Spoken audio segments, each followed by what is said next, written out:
हमने देखा पिछले एक साल में शायद कुछ सिग्निफिकेंट अमाउंट रेशो में डिक्रीज आया जो प्रोडक्शन एग्रीकल्चर जो हमारी क्रॉप्स हैं उसमें। तो कुछ सीज़नल चेंजिंग्स भी हो सकती हैं, कुछ हमारी टेक्नोलॉजिकल जो हम आहंगी ना होना है वो भी हो सकता है। तो हमें एक चीज़ पे तरजीह देनी है कि हम टेक्नोलॉजिकल एडवांसमेंट लेकर आए अपने एग्रीकल्चर फील्ड में, हमारे फार्मर्स को अवेयरनेस दें उन टेक्नोलॉजी के हवाले से, नंबर 1। नंबर 2, ये जो आपने बात की कि हम बाहर के ममालिक में जो हम सरप्लस में होंगे तो हम एक्सपोर्ट करेंगे, उस चीज़ को लेते हुए मैं ये आपसे क्लियर करना चाह रही हूँ कि उस वो सरप्लस में होना, हमें यहाँ पर जो चीज़ों की शॉर्टेज हो रही है, हमें पहले से अंदाज़ा होना चाहिए कि ये चीज़ अब इसकी सप्लाई कम हो रही है या डिमांड ज़्यादा हो रही है, ताकि हम जब इम्पोर्ट के ऑप्शन की तरफ जाएँ, तो हमारे यहाँ पर सप्लाई की कमी ना हो और प्राइसेज़ यहाँ पर इंक्रीज़ ना हो। इसके लिए ज़रूरी ये है कि इस्लामाबाद को पूरे मुल्क से कनेक्ट होने की ज़रूरत है। इस वक़्त इस्लामाबाद में जो लोग बैठे हुए हैं, ब्यूरोक्रेसी बैठी हुई है, सियासतदान बैठे हुए हैं, जो इनफैक्ट मुल्क से अलग-अलग जगहों से इलेक्शन जीत के भी जब इस्लामाबाद पहुँचते हैं, वो 5 साल तक अपने शहर और गाँव और अपने सूबे की शक्ल ही नहीं देखते। वो वहीं की हवाओं में उड़ते रहते हैं और वहीं पे पैसे बनाते रहते हैं, अपनी पार्टी करते रहते हैं। जब तक आप कनेक्ट नहीं होंगे मार्केट से, लोगों से, ऑन द ग्राउंड, आप अच्छी पॉलिसी नहीं बना पाएँगे। अब ये देखिए मैं आपको एक बात बताता हूँ। हुकूमत Pakistan, state bank, IMF, world bank और मूडीज़ ये सब ने कहा था इस साल पाकिस्तान का जो शरह-ए-नमू जीडीपी ग्रोथ है वो 1% 1.5%। हुकूमत ने 2.1% की बात की थी, ठीक है? इधर ये मैं बैठा हुआ था, मैं अकेला कहता था ये 4 से 5% है। उसकी वजह ये है कि we talk to people, we meet people, हम स्टॉक मार्केट को देख रहे होते हैं, एक्टिविटी जनरेट क्या हो रही है। ये लोग डिस्कनेक्ट होके वहाँ बैठे हुए सरीना में एक छोटी-सी कॉन्फ्रेंस कर लेंगे, एशियन डेवलपमेंट बैंक वाले सरकारी अफसर शाम को गोल्फ खेलने चले जाएँगे। फिर वो पीर सुहावा और वो पता नहीं जो कोसार मार्केट वगैरह वहाँ चले जाएँगे। तो they are not connected with the real people, ठीक है? दूसरी बात सरप्लस की मैं आ जाऊँ। लेकिन जिसका पेट भरा हो ना, जिसके पास पैसे हों, उसको नहीं वो कोशिश करता कि और मतलब वो जो है ना अपनी एफिशिएंसी से वो सिर्फ़ डीलों में लगा रहता है। पाकिस्तान में जो एग्रीकल्चर नीचे जा रही है, उसकी वजह ये है कि लैंड को होल्ड कर लिए बड़े-बड़े ज़िम्मेदारों ने। हुँ। चौधरियों ने और जो मलिकों ने और इन्होंने वो बहुत अमीर हो गए हैं, उनके पास बहुत पैसा है, ठीक है ना? अब उनका लैंड प्रॉपर्ली यूटिलाइज़ हो रहा है, नहीं हो रहा, वहाँ पे एग्रीकल्चर कितनी प्रोड्यूस हो रही है, नहीं हो रही, दे आर लीस्ट कंसर्न। वो कनाडा, लंदन घूमते रहते हैं, वरना जो है अपनी क्रूज़र्स में जो है शहरों में बट होते दे हैं। ऑन दैट प्रॉपर्टी ना, वो कल्टीवेशन लैंड वो ऑन करते हैं, तो फिर इस पे कौन कोई इक़दाम लेगा? कौन एक्शन लेगा इस पे? एग्ज़ैक्टली दुनिया में ना लैंड रिफॉर्म हुआ था। लैंड रिफॉर्म का मतलब ये कि ये किसानों में बाँट दिया जाए, छोटी-छोटी फैमिलीज़ में, ठीक है ना? मतलब छोटे-छोटे 10 एकड़ 5 एकड़, 15 एकड़ इस तरह से। जब एक आदमी के जिसके पास कुछ नहीं होगा, उसको मिलेगा, उसपे मेहनत करेगा, ओनरशिप लेगा। अभी क्या होता है मैं आपको एक छोटी-सी एग्ज़ाम्पल देता हूँ, लाहौर में मेरे पास एक जगह है, मैंने फार्म हाउस के लिए रखी हुई है। रहता मैं कराची में हूँ, जाता ही नहीं। अब वो वहाँ पे जो लोग रखे हुए हैं, हुँ। उनको वहाँ पे जब जानवर दिए थोड़े से उन्होंने मार दिए कि जी ये मर रहा है, हमने ज़बह करके खा लिया, ठीक है? फसल जो है गायब हो जाती है। तो इसी तरह आप इसको बड़ा कर लें। एक जो ज़िम्मेदार है जिसके पास हज़ारों एकड़ है, वो हर जगह जा नहीं सकता क्योंकि वो वैसे ही मसरूफ़ है लंदन, कनाडा, शॉपिंग करेक्ट। ये वो सारी चीज़ों में।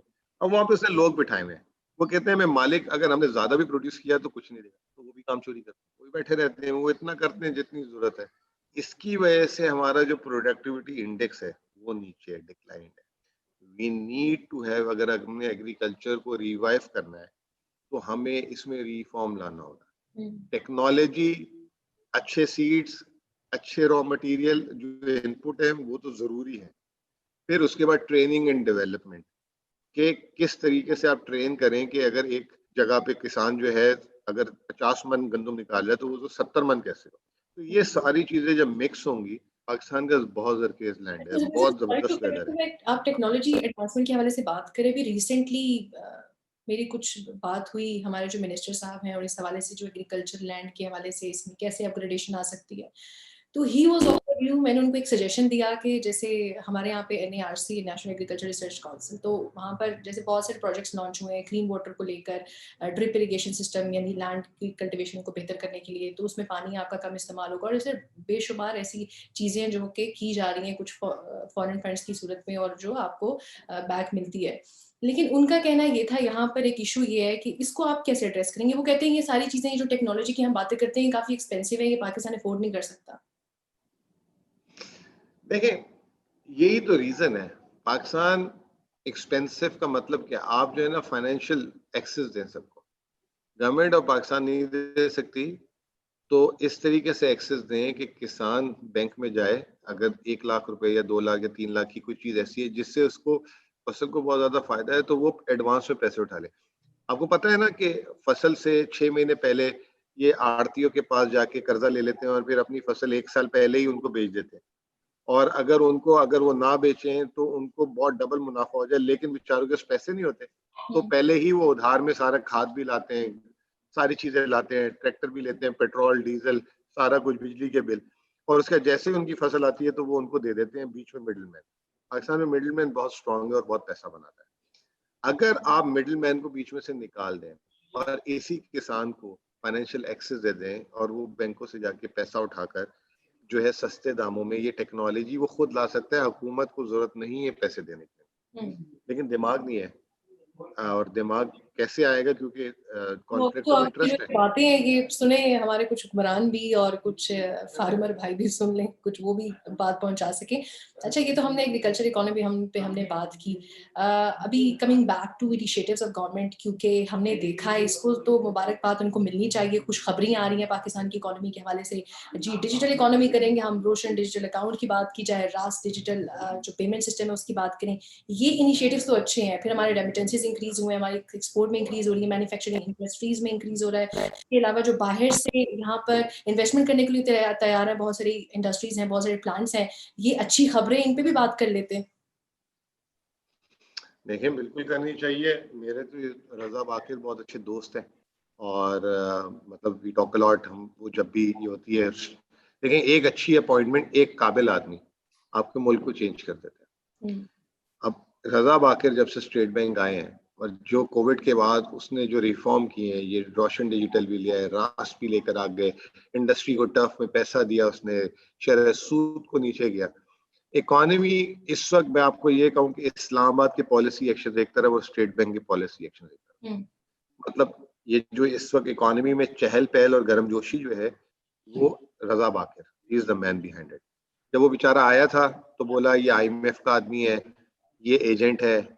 यहाँ पे जो है ना माफिया बैठे हुए हैं अपॉइंटमेंट्स को।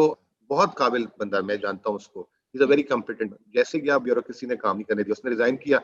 मैंने खुद वीडियो की, प्राइम मिनिस्टर को तनकीद की कि भाई जिस बंदे को आप लाते हैं छोड़ के चले जाते हैं, क्या मजाक लगा के रखते। हुँ। प्राइम मिनिस्टर ने उनका इस्तीफा रिजेक्ट किया।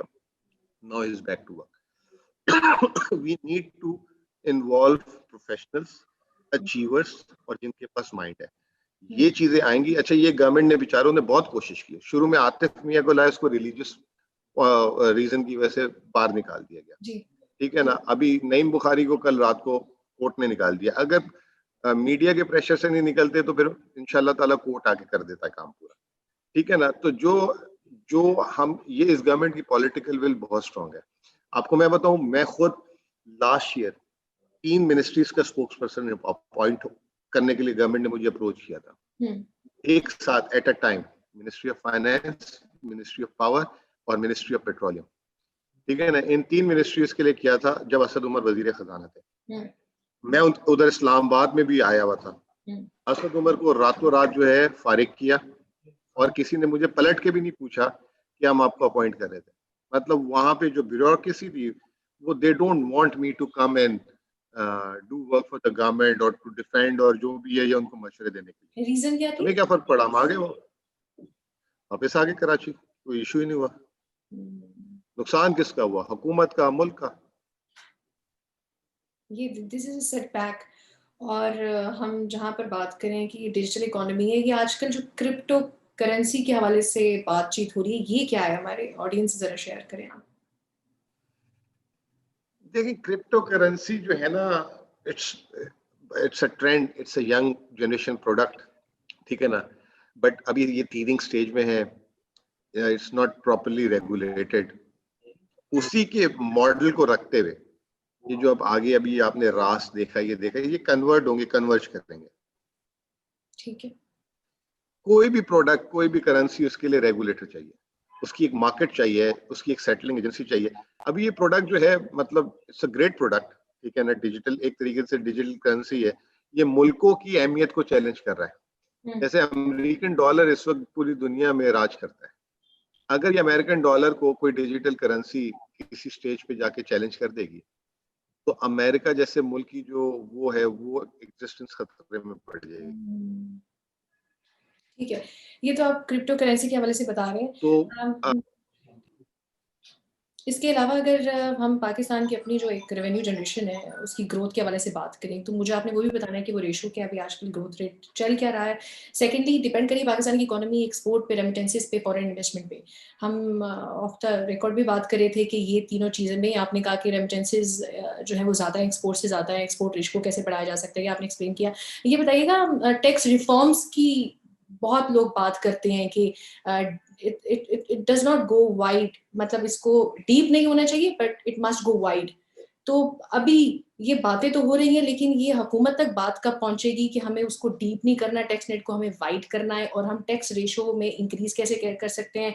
इसके साथ साथ लोग घबराते हैं कोई नई चीज की इन्वेस्टमेंट में, डॉक्यूमेंटेशन, इकोनॉमी को लेकर इतने ज्यादा सवालिया निशान है, लोगों की हेजिटेशन अपनी जगह है। इसको एड्रेस करें जरा।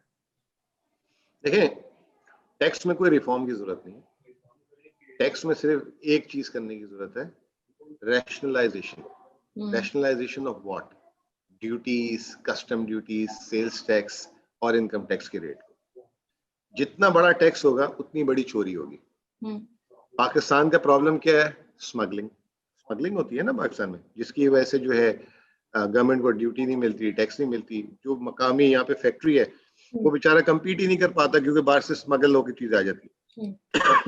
अगर गवर्नमेंट टैक्स को कम कर दे, ड्यूटी को, अगर एक चीज की ड्यूटी 10,000 है, अगर उसको 2,000 मिल जाए, तो स्मगलिंग खत्म हो जाएगी और खुद ब खुद सारे लोग टैक्स नेट पे भी आ जाएंगे, सब कुछ हो जाएगा। ठीक है, एक नंबर 1 चीज क्या मैंने बोली, जो है आपको ये करना है, ड्यूटीज और ये कम करनी है। दूसरा, मुझे एक बात बताएं, अगर आप कोई 1 लाख रुपए कमाए और उसके ऊपर आप 35% टैक्स ले लें, 35,000 रुपए, तो किसी पागल कुत्ते ने काटा होगा उसको कि वो अपनी इनकम जाके खुद बता दे। ठीक है ना, क्योंकि उसके अगर अगर उसके अगेंस्ट जहां पे 35% टैक्स कटता है ना, वो आपको फ्री एजुकेशन मिलती है, फ्री मेडिकल मिलता है। अगर आप अनएम्प्लॉयड होते हैं तो आपको जो है, आपको अलाउंस मिलता है। अगर आपके घर नहीं है तो चीप घर मिलता है, सारी चीजें होती हैं, आपको इंश्योरेंस मिलती है, सारी चीजें। इधर ये देने के बाद आप जो है बिजली महंगे, क्योंकि बिजली जो चोरी करते हैं उनका भी बिल आपको मिलता है, आप बिजली भी महंगी लेते हैं, पेट्रोल भी महंगा लेते हैं। दुनिया की सबसे महंगी गाड़ी आप खरीदते हैं इस मुल्क में, ठीक है ना। दुनिया में सबसे महंगी गाड़ी पाकिस्तान में होगी, 15-20 लाख से कम कोई गाड़ी नहीं है पाकिस्तान। मुझे एक बात बताएं, 20 लाख रुपए कौन कहाँ से लाएगा? लेकिन जब एक आम आदमी हमारे वजीर साइंस एंड टेक्नोलॉजी विभाग वजीर जो है वो तो कह रहे हैं इलेक्ट्रिक व्हीकल्स आ रही हैं और ये जो इजारत आ रही है गाड़ियों की खत्म हो जाएगी। मुझे बस ये अल्लाह करे उनकी बातें सही हो, ये ऐसे होता नहीं है। जब ये स्मार्टफोन आया था तो वो नोकिया की इजारादारी खत्म हो गई, लेकिन हम पहले 10-15 हजार का फोन ले लेते थे, अब लाख सवा लाख का लेते हैं। ठीक है ना, इजारादारी तो जरूर खत्म कर देगी electric car, it will be the new fashion, new trend, but it will not be cheap the way he is thinking. ठीक है ना, तो मेरा अपना ख्याल ये है कि टैक्स में रिफॉर्म की जरूरत नहीं है, टैक्स में रैशनलाइजेशन की जरूरत है। और जो वजीर आजम साहब कहते हैं कि बहुत कम लोग टैक्स देते हैं, तकरीबन हर आदमी टैक्स देता है। मैंने लास्ट टाइम आप ही को शायद मिसाल दी थी, ये किसी और को दी होगी। आपका इदारा जहाँ आप काम करती हैं, वहाँ पे आपको जब तनख्वाह कटती है, मिलती है, तो टैक्स कट के मिलती है। 80 से 90% लोगों का जो टैक्स कट कर आता है वो कभी भी रिटर्न नहीं फाइल करते। वजीर आजम जो है वो रिटर्न को टैक्स भरने वाले से कंपेयर करते हैं। एक्चुअली हर आदमी टैक्स भर रहा है, हाँ रिटर्न कम फाइल करें, लेकिन रिटर्न मेरे जैसा पढ़ा लिखा आदमी भी खुद नहीं फाइल कर सकता। वकील हायर करना पड़ता है, 50 चीजें ये वो करके उसको आसान कर दें, एक लाइन में फॉर्म भरवा दें, हाँ मैंने इस साल इतने कमाए, इतने मेरे खर्च हो गए, रिटर्न फाइल हो गई। हुँ, पता नहीं कौन सी साइंस लगाई हुई है, क्या किया हुआ है। तो ये जो हमारी ब्यूरोक्रेसी ने सिस्टम्स इतने मुश्किल किए हुए हैं, हुँ। और वो बेचारे मिनिस्टर्स आते हैं, उनके सर के ऊपर से निकलती है, उनका टाइम ही नहीं होता क्योंकि वो मिनिस्टर बन जाते तो हैं। आपको लगता है ये जो आप ये जो मसले की बात करें, ये जो डिजिटलाइज़ेशन की तरफ हम अब जा रहे हैं, इससे ये मसाइल हल हो सकते हैं? ये एटलीस्ट हम इन बिल्कुल हो सकते डॉक्यूमेंटेशन हैं, से इन चीज़ों से निकल जाएँगे? बिल्कुल हो सकते हैं, हम सारी चीज़ों से निकल सकते हैं, बस हमें जो है आसान करनी है चीज़ें, लोगों को समझाना है कि हम आपके दुश्मन नहीं हैं हुँ, और टैक्सेस को सस्ता करना है, कम करना है यानी कि। हुँ, अगर हम वो करेंगे, तो आप खुद देखेंगे टैक्स की भरमार हो जाएगी, गवर्नमेंट टैक्स लेते-लेते थक जाएगी, लोग देते-देते नहीं थकेंगे। हुँ। तो बहुत शुक्रिया मुज़म्मिल साहब, आपने बड़ा एक कॉम्प्रिहेंसिव तज्ज़िया पेश किया, फिर चाहे ग्लोबल इकोनॉमी की बात करें, पाकिस्तान की इकोनॉमिक इनिशिएटिव्स की बात करें, गवर्नमेंट की जो एफर्ट्स हैं, छोटी-छोटी एफर्ट्स हैं, बड़ी एफर्ट्स हैं कि किस तरह से जो रेवेन्यू है उसको इंक्रीज़ किया जा सकता है, टैक्स को कैसे बेहतर करना है, बहुत ही मैं कहूँगी दिलचस्प तज्ज़िया पेश किया। आपका बहुत शुक्रिया, आपने मेरे पास ज़ूम जॉइन किया। नाज़रीन सियासत डॉट पीके के प्लेटफ़ॉर्म से अब तक के लिए इतना ही, मज़ीद अपडेट्स के लिए आप हमारे साथ रहिए।